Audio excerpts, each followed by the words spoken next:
बहुत समय पहले मीनापुर छोटे से गांव में ममता नाम की बहुत ही गरीब औरत अपने बेटे लोकेश के साथ एक छोटे से घर में रहती थी। ममता दूसरों के घरों में खाना बनाने का काम किया करती थी, जिससे घर का गुजारा होता था। एक दिन ममता लोकेश से कहती है, लोकेश बेटा, जा भानु भैया की दुकान से घर का राशन ले आ। अगर वो पैसे मांगे तो कह देना कि पैसे अगले महीने दे देंगे। ठीक है माँ, मैं अभी राशन ले आता हूँ। लोकेश भानु की दुकान पर राशन लेने पहुँच जाता है। वो भानु से कहता है, भानु भैया, माँ ने राशन मंगाया है। उन्होंने कहा है कि पैसे अगले महीने दे देंगे। तुमने मुझे क्या समझ रखा है जो मुंह उठाए उधार लेने चले आते हो यहाँ? अरे उधार की वजह से मेरी दुकान बंद होने की कगार पे है। अभी तुमने पहले के पैसे दिए नहीं है और उधार लेने चले आए। देखो भाई, मैं उधार का कोई सामान नहीं दे सकता। भानु दुकानदार की ये बात सुनकर लोकेश अपने घर की ओर चल पड़ता है और वो सोचने लगता है, मैं कितना अभागा हूँ जो 2 वक्त के खाने के लिए पैसे नहीं जुटा सकता। माँ किस तरह दूसरों के घरों में काम करती है। अब मुझसे उनका दुख देखा नहीं जाता। बेचारी कब तक दूसरों का काम करती रहेंगी। मुझे कोई काम जरूर करना होगा। शायद अब वक्त आ गया है कि मुझे अपनी जिम्मेदारी संभालनी होगी, ताकि मैं अपनी माँ को इस स्थिति से निकाल सकूं और उनकी जिंदगी में थोड़ी खुशियाँ ला सकूं। लोकेश ये सोच ही रहा था, तभी उसकी नजर एक ऋषिवर पर पड़ी। ऋषिवर ने लोकेश को अपने पास बुलाया और बोले, क्यों उदास हो प्यारे बेटे? तुम्हें देखकर ऐसा लगता है जैसे तुम किसी बड़ी समस्या से जूझ रहे हो। ऋषिवर, मैं एक गरीब लड़का हूँ। मेरे पास कुछ नहीं है, सिर्फ एक सपना है कि एक दिन मैं अपनी माँ की मदद कर सकूं। वो दूसरों के घरों में जाकर काम करती है, फिर भी उन्हें इतने पैसे नहीं मिलते जिससे पूरे महीने का गुजारा हो जाए। मुझे तो समझ में नहीं आ रहा कि मैं क्या करूं। मेरी जिंदगी में आगे क्या होगा। तुम्हारे मन में जो सपना है वो एक दिन जरूर पूरा होगा बेटा। तुम बड़े तकदीर वाले हो। तुम्हारा भाग्य बहुत उज्जवल है। बहुत ही जल्दी ऐसा वक्त आएगा जब हर किसी की जुबान पर सिर्फ तुम्हारा नाम होगा। लेकिन मैं तो केवल एक साधारण सा लड़का हूँ। मेरे पास तो साधन भी नहीं है और ना ही मैं कोई राजा हूँ। फिर हर किसी की जुबान पर मेरा नाम क्यों होगा स्वामी? मैं समझ नहीं पा रहा हूँ कि आप क्या कहना चाहते हैं। इस संसार में हर एक व्यक्ति की कहानी अनोखी होती है और तुम्हारी कहानी अभी शुरू हुई है। इतना कहकर ऋषिवर वहाँ से चले जाते हैं। लोकेश को उनकी कोई भी बात समझ नहीं आती है और फिर लोकेश भी अपने घर चला जाता है। बेटा, तू खाली हाथ क्यों चला आया? मैंने तो तुझे घर का राशन लेने भेजा था। माँ, भानु भैया ने उधार राशन देने के लिए मना कर दिया है। वो कह रहे थे कि मैं तुम्हें और उधारी नहीं दे सकता। तुम्हारे ऊपर पहले के ही बहुत पैसे हैं। कोई बात नहीं बेटा, मैं आज मालकिन से पैसे लेकर आऊंगी। तू भानु का हिसाब कराना। जा तू खाना खा ले। माँ, मैं खाना बाद में खाऊंगा। आप पहले मुझे एक बात बताओ। जब मैं रास्ते में आ रहा था तो मुझे एक ऋषिवर मिले थे। वो कह रहे थे कि मैं बहुत तकदीर वाला हूँ। कुछ ही दिनों में हर किसी की जुबान पर मेरा ही नाम होगा। मैं तो उनकी बात समझ ही नहीं पाया। अगर तुम्हें कुछ समझ में आया तो तुम मुझे बताओ माँ। क्या सच में उन्होंने ऐसा कहा? हाँ माँ, उन्होंने ऐसा ही कहा। बेटा, जब तेरा जन्म हुआ था तब भी एक ऋषि ने मुझसे कहा था कि ये तेरा बेटा बहुत भाग्यशाली है, बड़ा होकर ये राजकुमार बनेगा। लेकिन मैंने उनकी बात पर कुछ ध्यान नहीं दिया था। माँ, ये सब फिजूल की बातें हैं। भला एक गरीब माँ का बेटा राजकुमार कैसे बन सकता है? राजकुमार तो राजा का बेटा बनता है। तुम सही कहते हो लोकेश, लेकिन कभी कभी ये भविष्यवाणी सच भी हो जाती है। मैंने खुद अपनी आंखों से भविष्यवाणियों को सच होते हुए देखा है। हमारे गांव में सुनीता नाम की एक औरत ने एक बेटी और बेटे को जन्म दिया था। उन बच्चों की खुशी में उस औरत के पति महेंद्र ने आसपास के सभी गांवों में दावत की थी। वो औरत भविष्यवाणी में बहुत विश्वास करती थी, इसलिए उसने अपने बच्चों का भविष्य पूछने के लिए एक ऋषि को बुलाया। उस ऋषि ने उससे कहा, मैं तुम्हें इन बच्चों का भविष्य नहीं बता सकता और तुम्हारे लिए भी यही बेहतर होगा कि तुम कभी भी इन बच्चों का भविष्य जानने की कोशिश मत करना, वरना तुम्हारा ये खुशहाल जीवन पल भर में दुख में बदल जाएगा। लेकिन ऋषिवर, ऐसा क्या है इन बच्चों के भविष्य में जो आप हमें बताना नहीं चाहते? हमने तो ऐसा कोई पाप नहीं किया है जिसकी सजा इन बच्चों को मिले। कितनी दुआओं के बाद ईश्वर ने हमें ये 2 जुड़वा बच्चे दिए हैं। कृपया करके आप मुझे बताएं, इन बच्चों के भविष्य में क्या लिखा है? ठीक है, अगर तुम अपने बच्चों का भविष्य जानना चाहती हो तो सुनो। तुम्हारा ये बेटा बड़ा होकर अपनी जुड़वा बहन से शादी करेगा। ऋषि की ये बात सुनकर सुनीता के होश उड़ गए। ऐसा कैसे हो सकता है ऋषिवर? भला एक भाई अपनी बहन से कैसे शादी कर सकता है? मैं ये भविष्यवाणी नहीं मानता। तुम झूठ बोल रहे हो। मैं आपकी बातों पर विश्वास नहीं कर सकता। अगर बेटा तुम्हें मेरी बातों पर विश्वास नहीं तो कोई बात नहीं, जब समय आएगा तो तुम सब खुद देख लोगे। इतना कहकर ऋषिवर वहाँ से चले जाते हैं।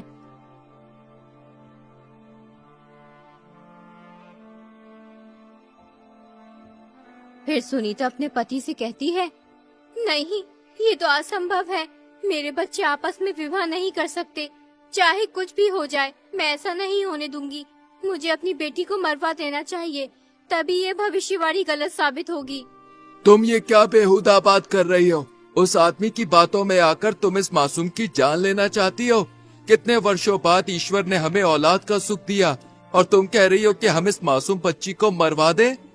मैं ऐसा नहीं करना चाहती, लेकिन हमें इन भविष्यवाणियों को हल्के में नहीं लेना चाहिए, क्योंकि ये भविष्यवाणियाँ मेरे जीवन में एक महत्वपूर्ण भूमिका निभाती आई हैं। कई बार ऐसा हुआ है, जब मैंने इनकी अनदेखी की है तो मुझे इसका नुकसान उठाना पड़ा।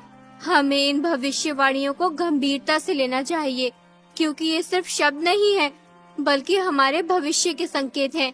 इसलिए इस भविष्यवाणी को नजरअंदाज करना हमारे लिए सही नहीं होगा। देखो सुनीता, हमें समझदारी से सोच समझकर ही कोई कदम उठाना चाहिए। बताओ, अब हमें क्या करना होगा? तुम इस बच्चे को कहीं दूर ले जाकर मार दो। हमें ना चाहते हुए भी ऐसा करना ही होगा। इसी में हमारी भलाई है। अगर भविष्यवाणी सच हो गई तो अनर्थ हो जाएगा। ठीक है, जो आज तक किसी ने नहीं किया वो मैं करूँगा। अपने ही हाथों से अपनी बच्ची की जान लूंगा। तुम इस बच्ची को किसी कपड़े में लपेट दो, जिससे मुझ पर किसी को शक ना हो।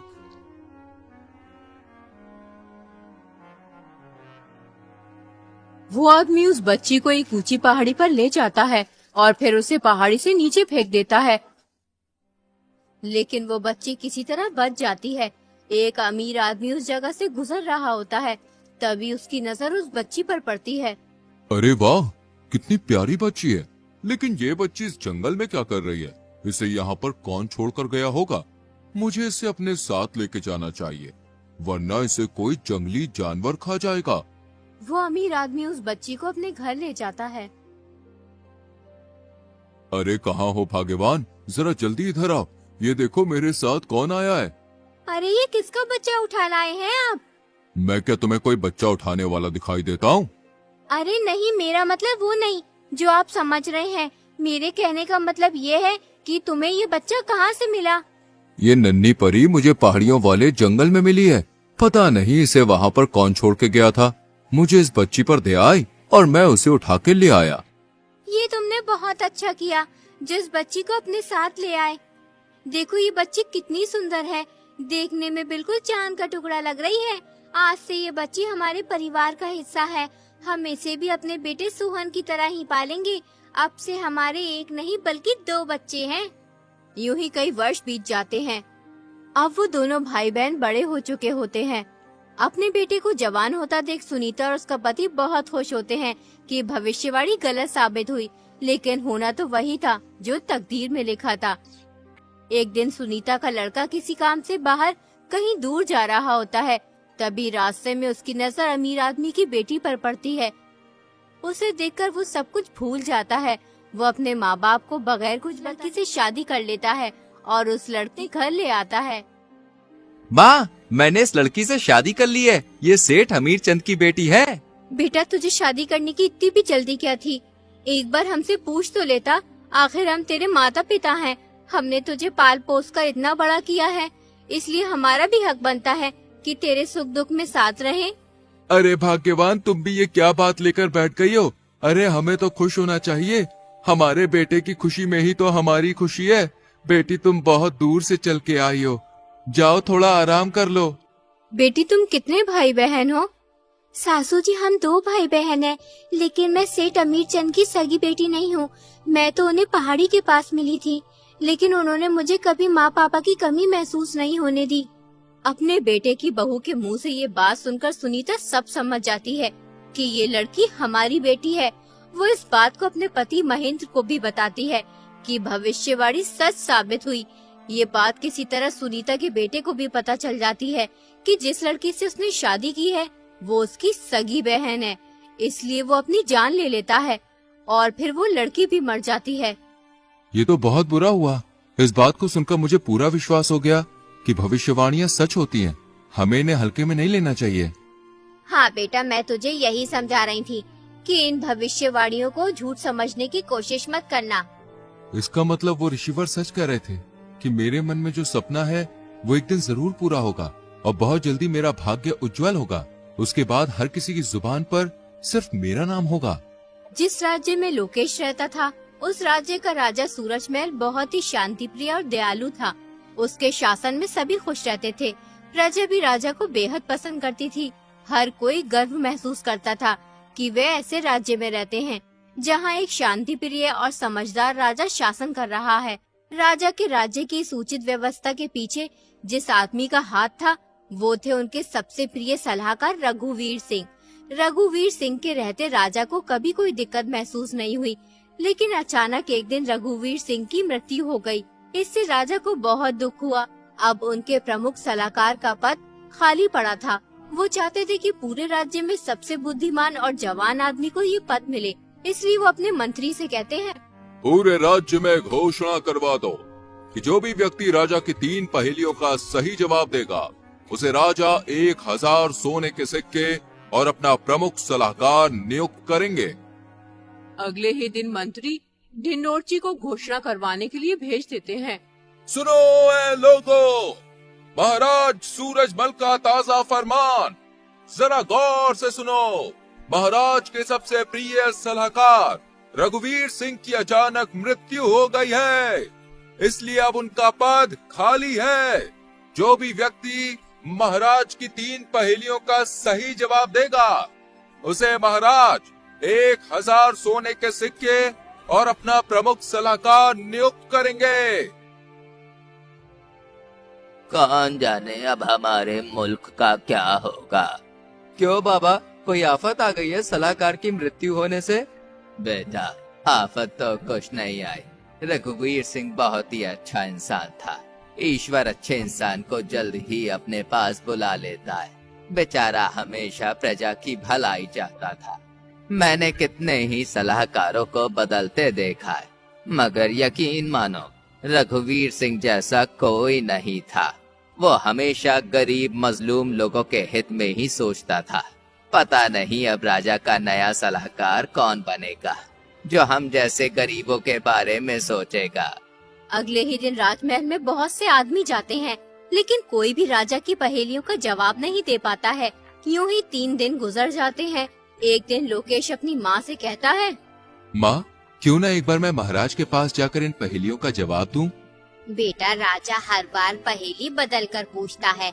अभी तक कोई भी तीनों पहेलियों का सही जवाब नहीं दे पाया है। बहुत से अक्लमंद लोगों ने पहेलियों का जवाब देना चाहा, लेकिन हर कोई नाकाम रहा। तुम उन अमीर लोगों के बीच कैसे जा सकते हो? वहाँ बहुत ही तजुर्बेकार और होशियार लोग आए हुए हैं। माँ, बिल्कुल भी परेशान ना हो, मैं महाराज के पास जरूर जाऊंगा। सोचो, अगर मैंने पहेलियों के जवाब दे दिए तो 1000 सोने के सिक्के मिलेंगे। फिर तुम्हें किसी के घर जाकर काम करने की जरूरत नहीं होगी और मैं भी महाराज का सलाहकार बन जाऊंगा। ठीक है बेटा, तू इतना कह ही रहा है तो जा। मेरी दुआएं तेरे साथ हैं। ईश्वर तेरी हिफाजत करे।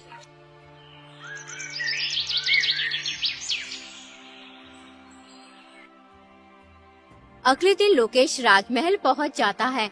महाराज उससे पूछते हैं, तुम यहाँ किस लिए आए हो? महाराज, मैं यहाँ आपकी पहेलियों का जवाब देने आया हूँ। अभी तक कोई भी मेरी पहेलियों का जवाब दे नहीं पाया। तुम समझदार लगते हो, जवान भी हो, शायद तुम मेरी पहेलियों का जवाब दे सकते हो। जैसा कि तुम शर्त जानते ही हो, जो भी पहेलियों का सही जवाब देगा वो मेरा सलाहकार बनेगा और उसे इनाम में 1000 सोने के सिक्के दिए जाएंगे। ठीक है महाराज, मैं आपकी पहेलियों का जवाब देने के लिए तैयार हूँ। तो बताओ, तुम्हारे अनुसार सबसे बड़ा धन क्या है? महाराज, सबसे बड़ा धन संतोष है। जब मन शांत होता है तो इंसान सबसे अमीर होता है। बहुत खूब। अब दूसरे सवाल का जवाब दो। जीवन में सबसे बड़ा ज्ञान क्या है? महाराज, जीवन में सबसे बड़ा ज्ञान ये है कि खुद को जानना और समझना। जब हम अपने आप को पहचानते हैं तब हम दूसरों को भी समझ पाते हैं। सही उत्तर। अब तीसरा और आखिरी सवाल, सच्ची मित्रता का अर्थ क्या है? महाराज, सच्ची मित्रता वो है जब एक मित्र दूसरे की खुशियों में खुश और दुखों में दुखी होता है, बिना किसी स्वार्थ के। बहुत अच्छे, तुमने तीनों सवालों के सही जवाब दिए हैं। तुम वाकई में बुद्धिमान हो। आज से तुम मेरे सलाहकार हो। मंत्री, इसे 1000 सोने के सिक्के दे दिए जाए। कल से तुम अपना पद संभालोगे। लोकेश 1000 सोने के सिक्के लेकर अपने घर चला जाता है। लोकेश को देखकर ममता बहुत खुश होती है। वो लोकेश से कहती है, बेटा, जब से तू गया है तब से ही मैं तेरे लिए दुआ कर रही थी कि तू कामयाब हो, और ईश्वर ने मेरी दुआ सुन ली। अब हमारी सारी मुसीबतें दूर हो जाएंगी। हाँ माँ, अब तुम्हें किसी भी चीज की चिंता करने की जरूरत नहीं है। आज से तुम्हें दूसरों के घरों पे जाकर काम करने की भी कोई जरूरत नहीं है। बेटा, मेरी पूरी जिंदगी दुख और तकलीफों में कट गई। आज सालों बाद तूने मुझे ये खुशी दिखाई है। अगर आज तेरे पिताजी जिंदा होते तो बहुत खुश होते। पूरे राज्य में ये बात फैल जाती है कि ममता का बेटा राजा का सलाहकार बन गया है। सब बहुत खुश होते हैं क्योंकि लोकेश बहुत ही समझदार और नेक लड़का था। एक दिन लोकेश महल से अपने घर जा रहा होता है। तभी रास्ते में दो भाई एक घोड़ी के बच्चे के ऊपर झगड़ते हुए दिखाई देते हैं। लोकेश उनके पास जाकर बोला, आखिर तुम दोनों लड़ क्यों रहे हो? जिस आदमी को तुम मेरे सामने खड़ा देख रहे हो, ये मेरा बड़ा भाई है। ये एक नंबर का झगड़ालू इंसान है। ईश्वर इसे गारत करे। हमारे पिताजी जो भी छोड़कर मरे थे, हमने उसे आपस में बांट लिया। मेरे हिस्से में घोड़ी आई थी, उस घोड़ी ने एक बच्चा दिया। ये बेईमान इंसान उस घोड़ी के बच्चे को अपना बता रहा है। जरा आप इसे समझाइए। जब बच्चा मेरी घोड़ी ने दिया तो वो घोड़ी का बच्चा मेरा हुआ या इस बकबक का? ये नामुराद झूठ बोल रहा है। सालों से ये अपनी घोड़ी को मेरी जगह में बांधता हुआ आ रहा है और इसकी घोड़ी ने बच्चा मेरी जमीन पर दिया है, इसलिए वो घोड़ी का बच्चा मेरा हुआ। जो चीज जिसकी जमीन पर पैदा होती है वो उसी की हो जाती है। लोकेश समझ गया ये दोनों पागल हैं, इसलिए वो उनसे बोला, तुम्हारी समस्या तो बहुत गंभीर है। तुम्हें राजा के पास जाना चाहिए, वो ही तुम्हारा फैसला कर सकते हैं। तुम सही कह रहे हो, हमें राजा के पास जाना चाहिए, वरना ये झगड़ालू इंसान कुछ उल्टा सीधा न कर बैठे। अगले दिन दोनों भाई राजा के पास पहुंच जाते हैं और राजा को अपनी सारी बात बताते हैं। राजा लोकेश से कहते हैं, इस समस्या का हल तुम करो लोकेश। वो दोनों भाई लोकेश को पहचान लेते हैं, लेकिन राजा के सामने उनकी बोलने की हिम्मत नहीं होती, इसलिए वो चुपचाप खड़े रहते हैं। देखो, जगह से घोड़ी और बच्चे का कुछ भी लेना देना नहीं है। जिसकी घोड़ी है बच्चा भी उसी का है, लेकिन तुम्हें अपने बड़े भाई की जगह में घोड़ी बांधने का हर्जाना देना होगा। तुम्हें उसे एक सोने का सिक्का देना होगा। दोनों भाई लोकेश का फैसला सुनकर खुशी खुशी अपने घर चले जाते हैं।